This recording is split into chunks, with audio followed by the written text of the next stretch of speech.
The Iliad by Homer. Adapted and read to you by George Weidman with music and sound effects from Epidemic Sound. Book 3. The Trojan War's 9-year-long stalemate is about to be broken. After interpreting last night's dream as a prophetic sign, King Agamemnon has decided to lead his men into an unwise offensive. His best warriors have already left him, and the rest nearly staged a mutiny hours earlier. After the Achaeans are spotted approaching the city of Troy, the Trojans muster forth to meet them in the field.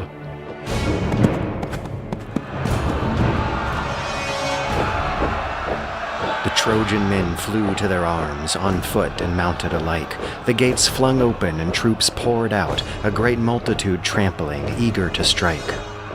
The Illyrian men advanced forth with a loud clamor of cries, like when the wild fowl of cranes escaping winter up to high heaven flies, across the ocean to bring destruction onto Pygmaean men, an offering of grim conflict brought down year and year again. But the Achaeans marched on in bitter silence, breathing fury and worry, steeling to stand in violence. As when the south winds blow onto a mountain, and over a dark mist they'll sheath, no friend to the shepherds, but better than nightfall to a thief, so too did the march rise a cloud of dust beneath their feet. Closer and closer, and closing to the front, they marched until the nobles could be told from grunts. Alexandros was first to extend his arm, an offering of challenge, welcoming the harm. Leopard on his shoulder, a bow on his back, squinting for who would come forth and attack.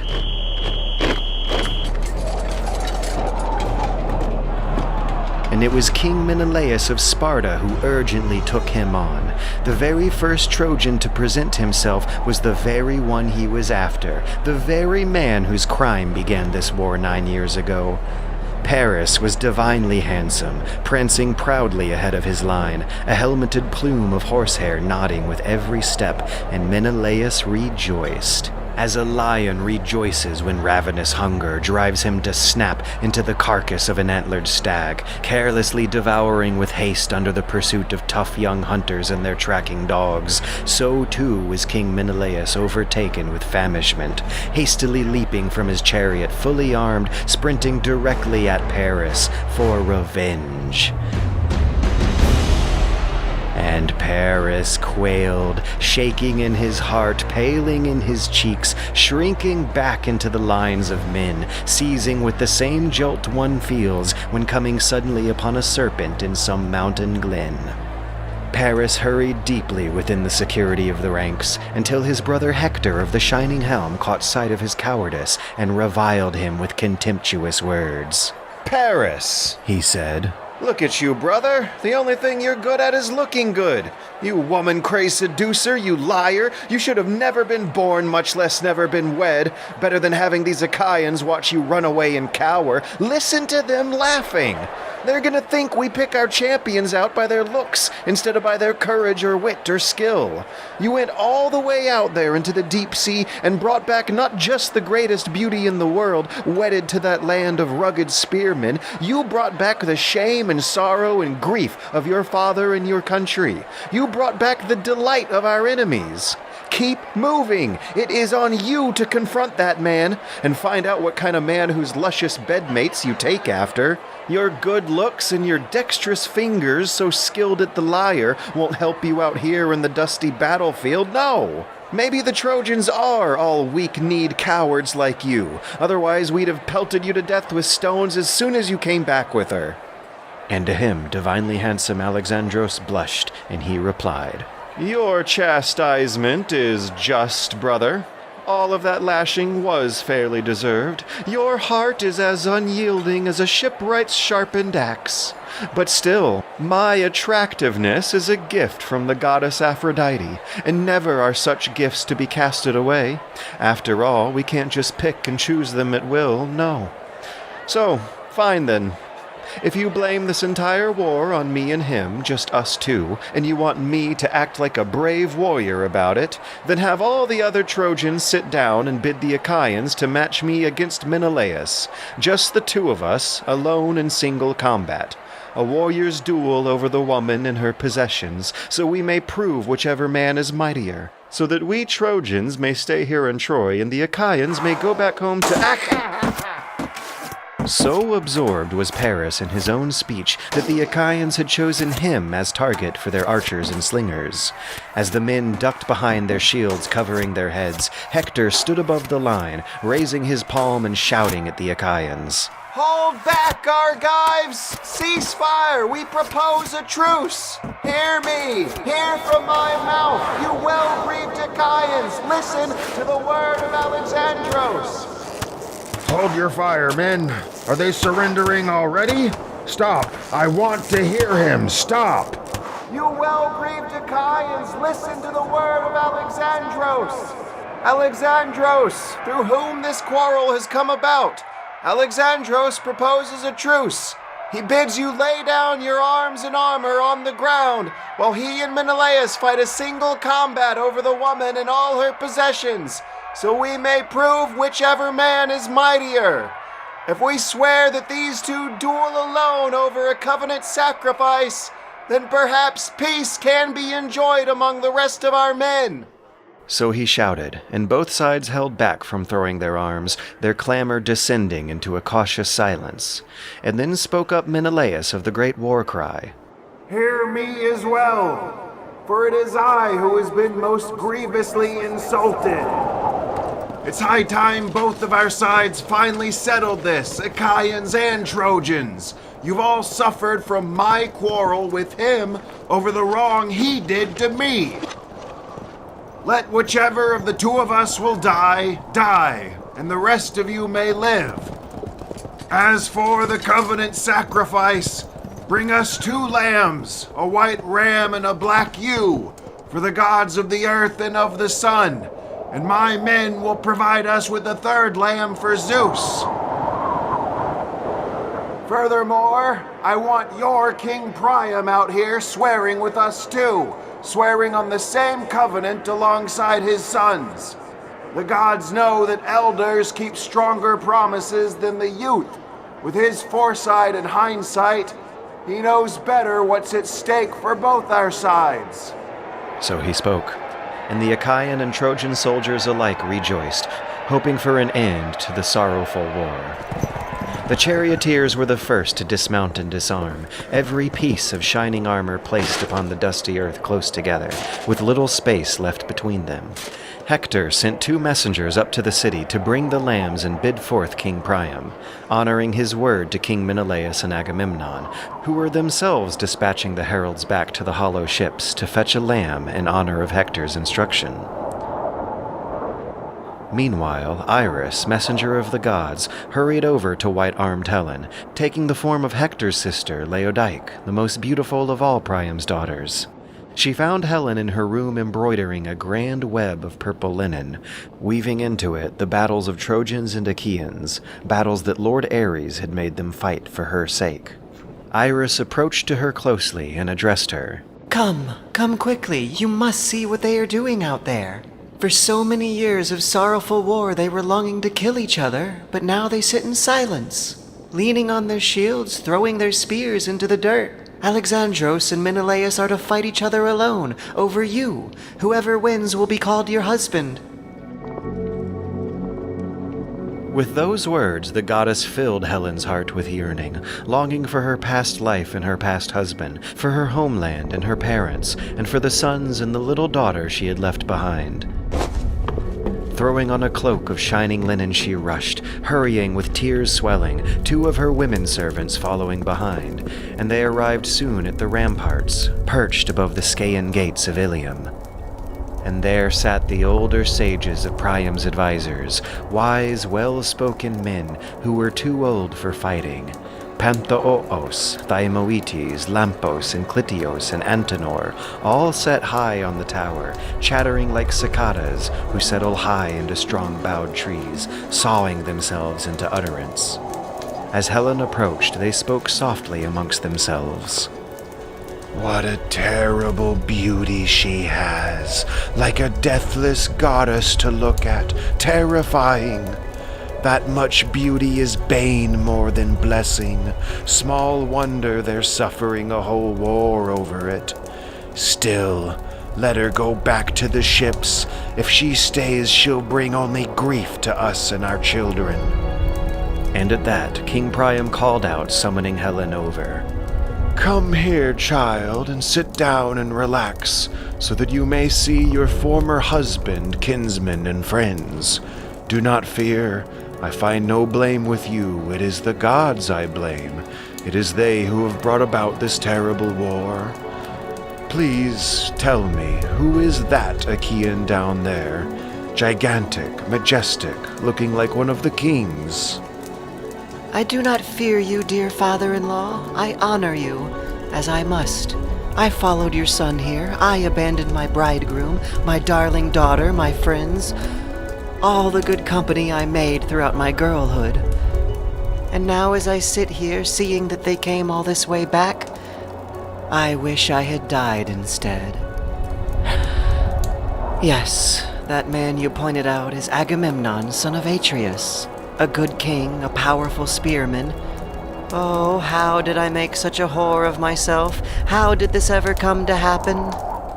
The old man paid her sorrows no heed. He was marveling instead at the armies below. Look at how many people follow him. I used to march in war with the Phrygians, a great number of them assembled with horsemen, when Otreus and Mygdon had us camped along the Sangarios River on campaign against the Amazon women, equals to men in war. But even then, we didn't have such numbers as these black-eyed Achaeans. And then seeing Odysseus, he pointed down at the man. Tell me, child, now about that one too. A head shorter than Agamemnon, but broader across the shoulders. He just put his armor down there, now striding through the ranks like a ram among sheep. Helen, born of Zeus, then answered him. That one is Laertes' son, resourceful Odysseus, who grew up in the rough country of Ithaca. He is shrewd at every manner of treachery and shiftiness, a man not to be trusted. And then wise Antenor of the king's sages, who was listening to the two, addressed them.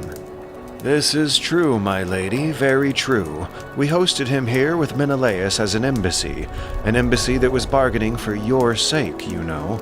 I fed them and entertained them, treated them well while studying their character and their strategies.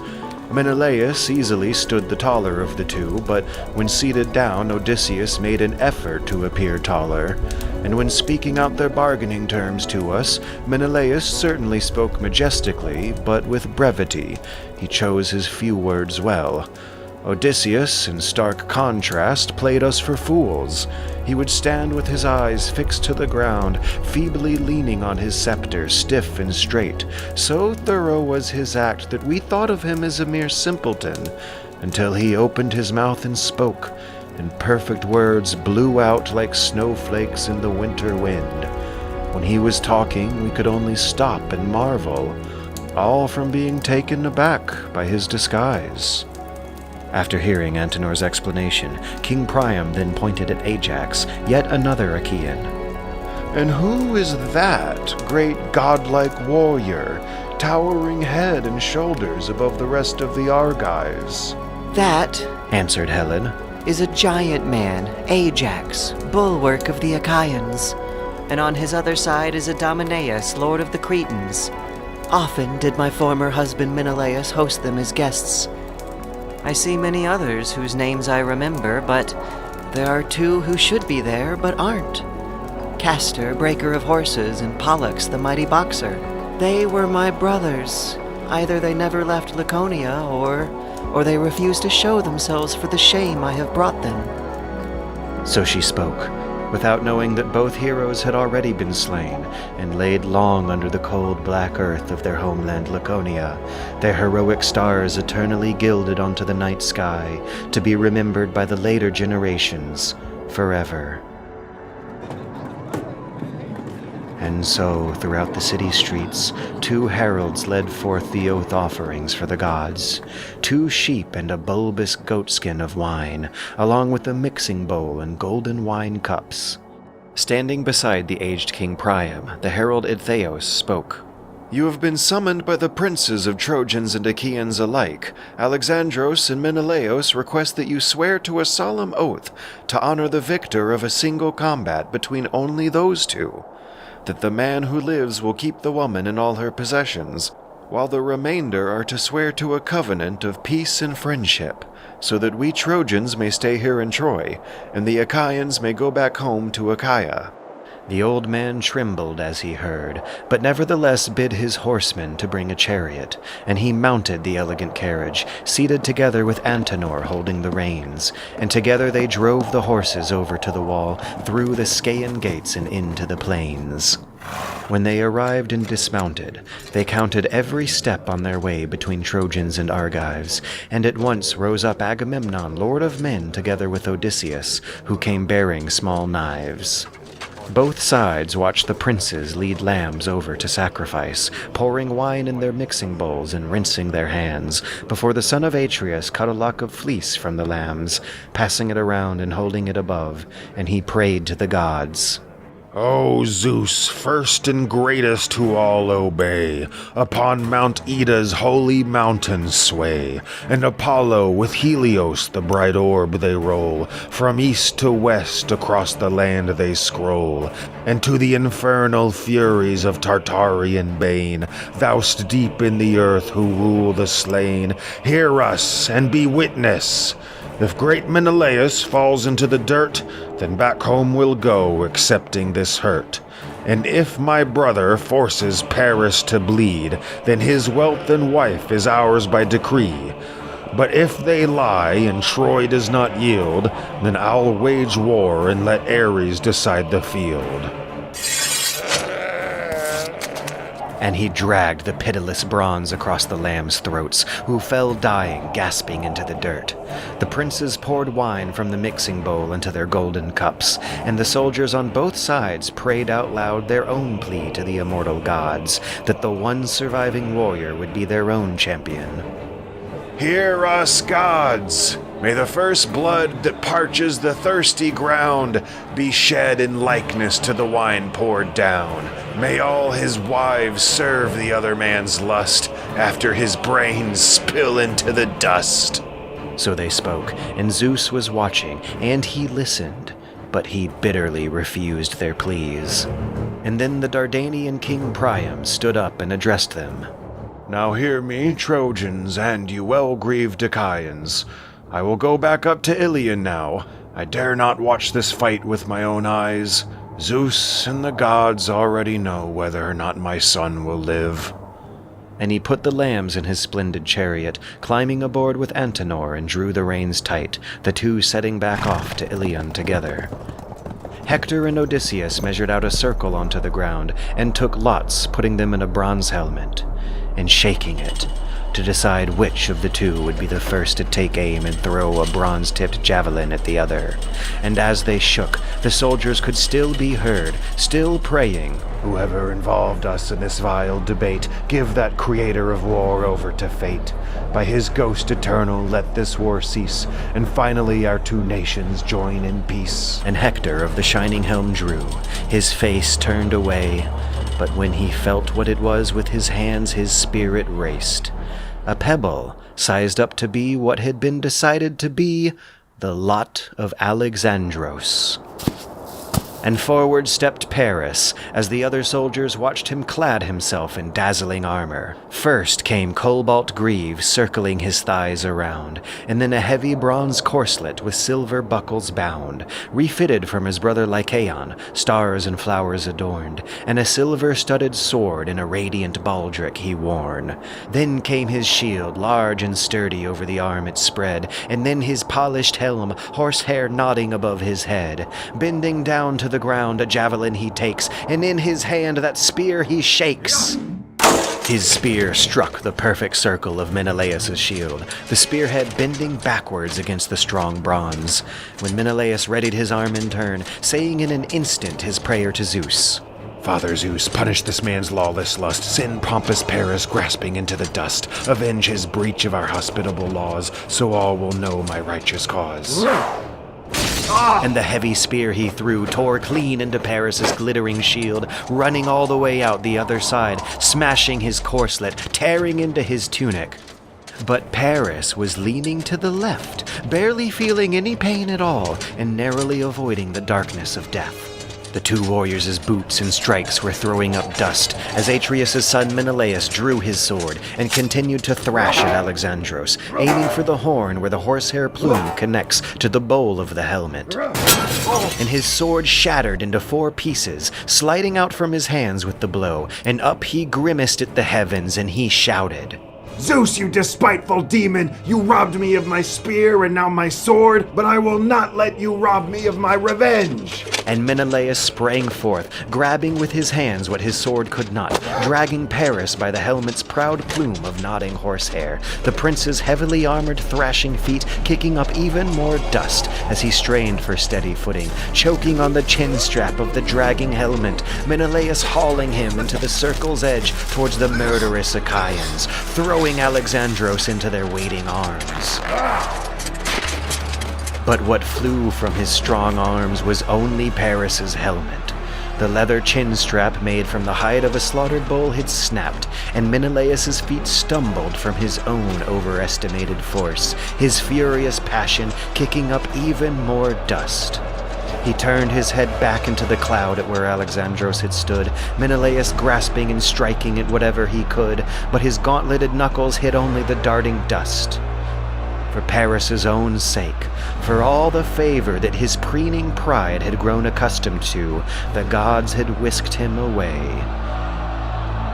Aphrodite was the one who had decisively favored him in every turn that duel had taken, and she whisked him away against all reason back to his perfumed bedchamber, so set was his mind on experiencing one final act of love with his terrifyingly beautiful Helen.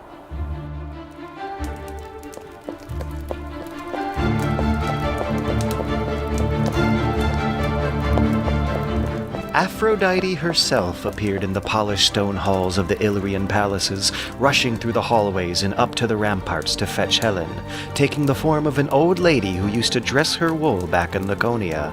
The goddess spoke to her in the whispered words of an old crone. Come now. Alexandros is waiting for you. He's lying in his bedchamber and he looks radiant. His skin glistens with oil. He's wearing his finest robes. You would think he just came back from a dance instead of the dust and sweat of combat. So she spoke, and the heart in Helen's bosom quickened, but upon recognizing the goddess's impossible form, taking the shape of one of her most beloved maidens from her long-lost home, Helen grew angry, and she spoke carefully. My maddening goddess, why do you beguile me now? Will your lust send me even further away to some other man this time? Will I end up in Phrygia or Maeonia next? Have you taken a liking to some mortal man there, too? I am to go back with Menelaus. I just saw him vanquish Paris. So I think you are here to deceive me. Go join Alexandros yourself. Worry after him until he makes you his wife for some slave girl of his. I should be going out through the gates if I am to save all the other Trojans from even more grief. I have all of their sorrows weighing on my heart. Do not provoke me, bold girl. In my immortal rage, I could strike you down right now.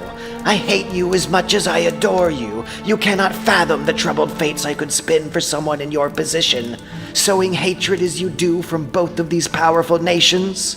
So she spoke, and Helen grew terrified at the possibilities. She wrapped her shining mantle about herself and followed the goddess in silence. None of the other women saw where she was going or who she was with. And once they arrived at Paris's rich, elegant abode, the other handmaidens turned away to busy themselves with some task, while Aphrodite fetched Helen a chair. She sat down, averted her eyes, and reproached him. So you're back from your honorable duel, to find out who was the better man of the two of you? Maybe I might have just been wishing that he had slain you then, but I see that you have been given a second opportunity to challenge him again. Go on then, go do so. But I'd truly advise you don't. I don't think you'll survive the second time. No more, my dear, please lash me with no more chastisement. My spirit and my courage cannot take any more. True, Menelaus won our fight for today, but only because he had Athena on his side. But next time I will be the victor, for I have gods on my side too. Aphrodite for one, as we both know so very well. Come now, let us lie down together and make love. Never before has my longing for you so enamored and overwhelmed me, not even when I swept you away from those raggedy cliffs of Laconia, not even when we first sat together on the couch of love on the island of Cranea, not even then have I loved you as much as I love you now. So he spoke, and led the way to their elegant bedchamber, with its bed inlaid with golden rings. And as those rings shook, Atreus' son Menelaus stalked like a hungry beast through the lines of the Trojans, trying to find where Alexandros the godlike was hidden, but none of the Trojan men nor their Lycian allies could find him. And Agamemnon, king of men, roared aloud to the heralds. Hear me, Trojans, Dardanians, and Lycians. The victory has clearly gone to Menelaus. You shall now give back Helen and all her wealth. Honor the terms of our agreement, the covenant and the sacrifice that so many of you witnessed. Pay us what is proper, and we shall go home.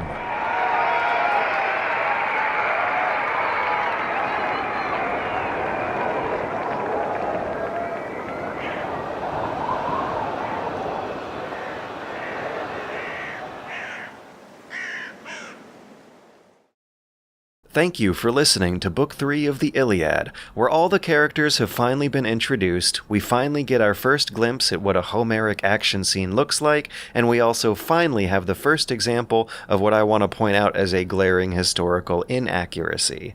Homer doesn't seem to know how chariots worked. In the very beginning of Book 3, Menelaus jumps out of the safety and speed of his chariot to sprint at the enemy lines on foot.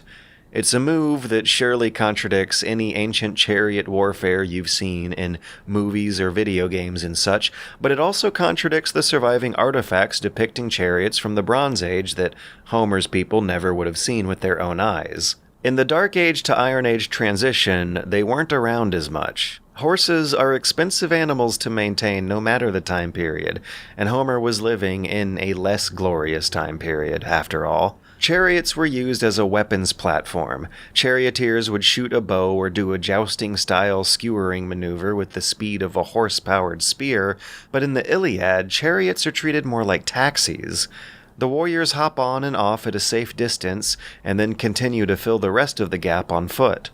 Shortly afterwards, though, Homer mentions a metaphor about lions, and there actually were lions in ancient Greece. He's right about that one. Though they were very, very rare and on their way out on the European mainland, they were still a danger in the Anatolian, Asiatic part of the ancient Greek world that Homer was supposedly from. But in the Bronze Mycenaean age, anatomically correct lions were featured prominently in Mycenaean art, as if the artist had been seeing real lions to use as models.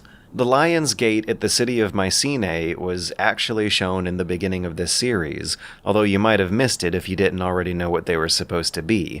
The heads on the Lion's Gate had been chiseled off by some treasure hunter long, long ago. This is also where we start hearing the name Alexandros being used as a pseudonym for Paris.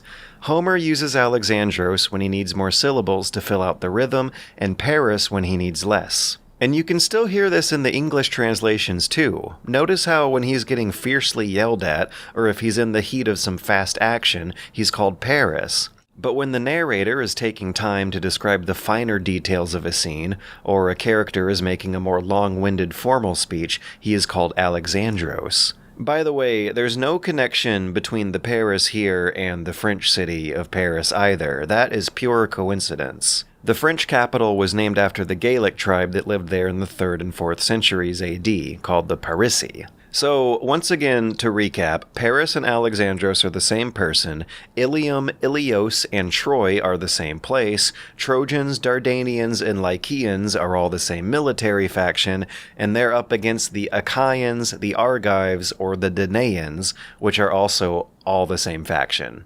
I hope it's not too confusing.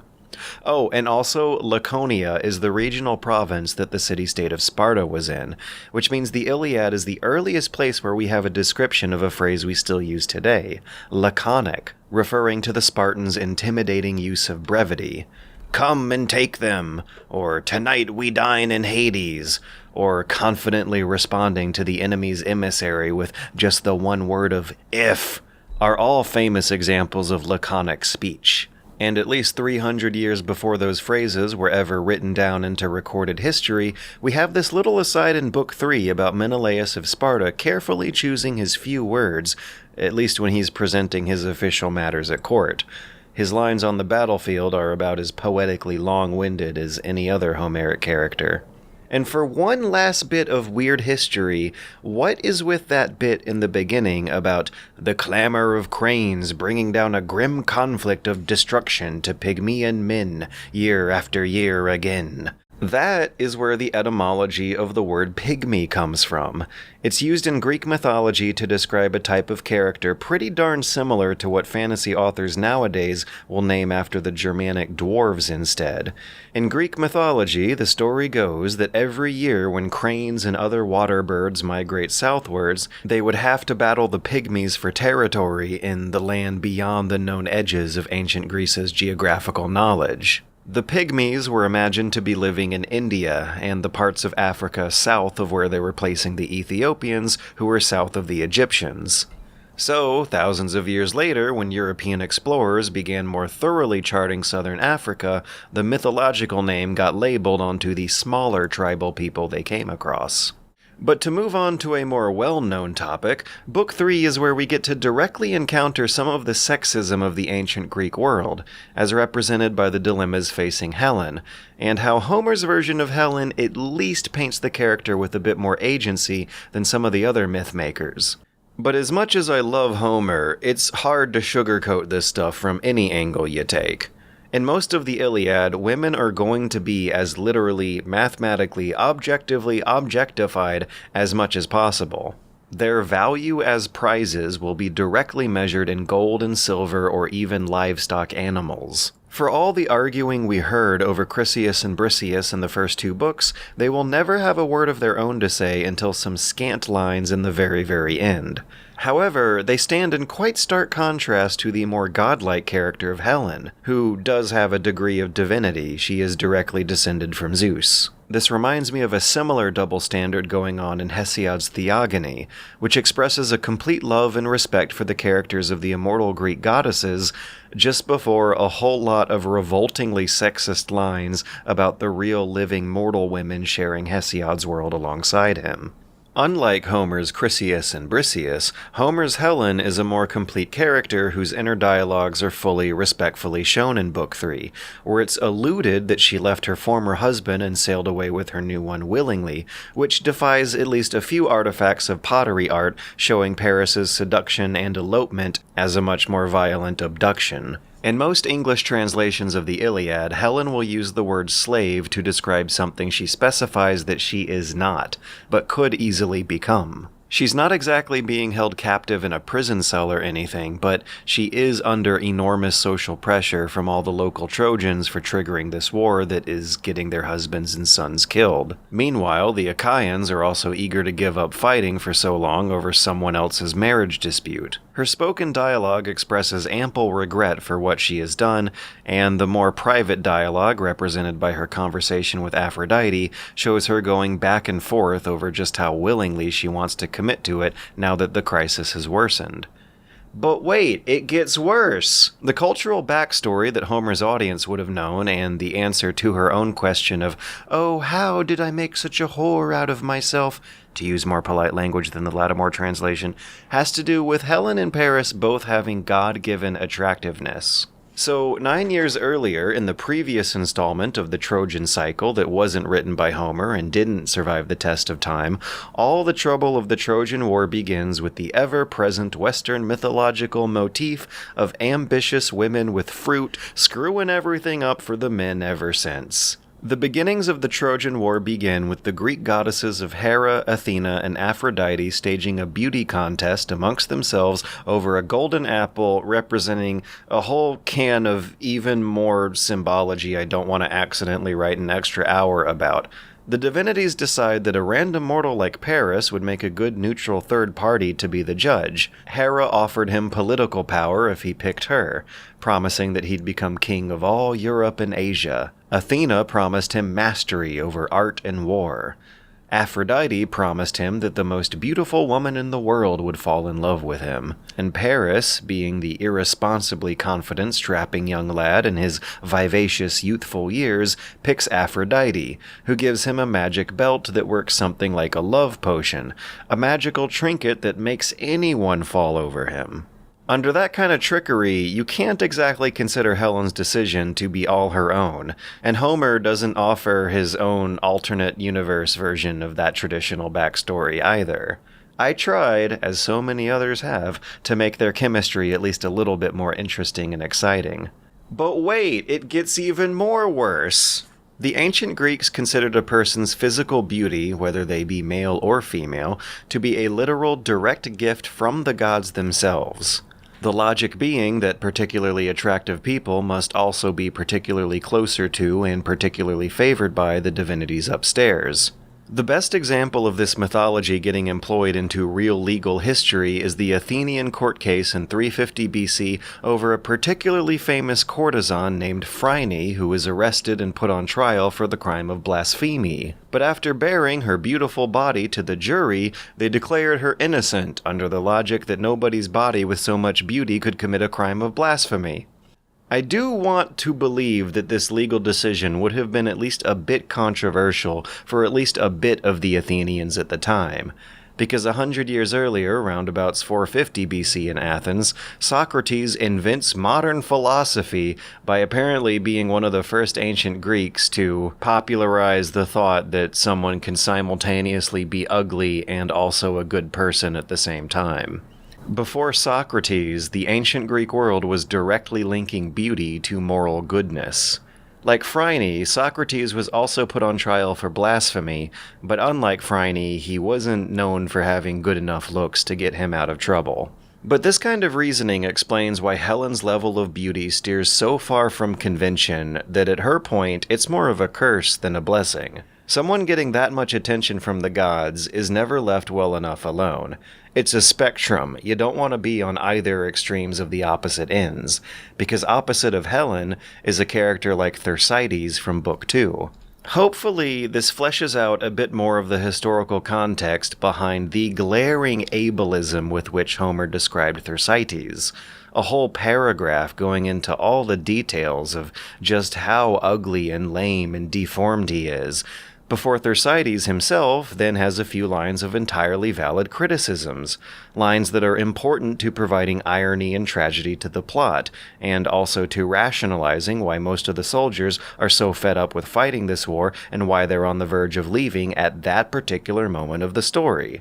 And as you'll remember, in the real life of the Dark Age to Iron Age transition that Homer was writing in, there was enough time that had passed between his audience and the Bronze Age for some valid criticisms of totalitarian authority to start becoming normalized, butterflying into the oligarchical governments and eventually democratic ones. A popular consensus nowadays views that Homer's vivid description of Thersites' ugliness was a literary device used to voice opinions of gratifying anti-authoritarianism in a way that would still personally distance the poet from the character and protect them from anger and censorship. This is why I said in the last book that Thersites was a character maligned in Homer's time, but who would have his glory later on in history, getting more and more vindicated as time would go on. Alexander the Great supposedly said that he'd rather be remembered as a Thersites than not be remembered at all. Shakespeare depicted the character with appreciation in his retelling of the Trojan tragedies. Thersites shows up in the pamphlets and letters of Karl Marx as a proto-communist example of the good moral values of expressing valid criticism. In modern medicine, the term Thersites complex is used as a type of body dysmorphia, to refer to patients who are extremely anxious about a minimal physical issue that's not nearly as big a deal as they think it is. The artifact I've associated with Book 3 here is a plaster woman's head from Mycenaean Greece, dated to 1300s or 1200s BC, which is pretty close to when a Trojan War would have happened. The Mycenaeans made it to look like a 3D version of the kind of women they painted on their wall frescoes, with huge outlines drawn around penetrating eyes, wavy crescent patterns lining the hair that evoke swirling ocean waves, and ghastly white skin, thought to represent the good virtues of staying inside and out of the sun, which might have gotten passed down to Homer when he uses the epithet of white-armed or pale-cheeked when describing noble women. This artifact was used as one of the inspirations for Helen's wedding makeup in the computer game Total War Troy, though not much is really known about who or what the plaster face is supposed to represent. Since it was found in a shrine complex, it's more likely to be a figure of the goddess than of a mere mortal woman's bridal makeup, but Helen is certainly a character who blurs the line between the two. In any case, the plaster face's unconventional design and unknowable true purpose evoke just how alien the setting is for one of the least alien stories of Western history. For how many times the Trojan War has been retold and remade and reinterpreted, the strangeness of its actual artifacts is a reminder that even in Homer's day, they were taking lofty creative liberties to tell a story about times long, long forgotten. Thanks again to Epidemic Sound for their library of music and sound effects. The musicians you've heard in this episode were Grant Newman, August Wilhelmsen, and Howard Harper Barnes. And I'd also like to fully acknowledge and thanks all of my Patreon supporters who made this project possible, which include Joel Jacobson, son of Jacob, Seb Eater, devourer of beer, Tom Webster of the Many Words, Joe Baggs, who holds many things, Russell Callender of Godlike Punctuality, Ask Joe Batoon, the most harmonious one, Zach Schuster, teller of tales, Marty Crinlin, friend of all healers, Quiddle Sticks, he who loves all animals, J.P.U., the most mysterious of deities, A. Cody Schufelen, who dances every day, Occluded Chungus, voracious consumer of carrots, Graham White, baker of crackers, Erwin Unate, lover of the spiced meat, Jason McClung of the far-flung tongue, Jeffrey Paul, wise financier of funds, Pat Delaney, who is correct in all things, Michael Russell, fearsome at games of tennis, and finally, there was Emil Olberg of impeccable judgment.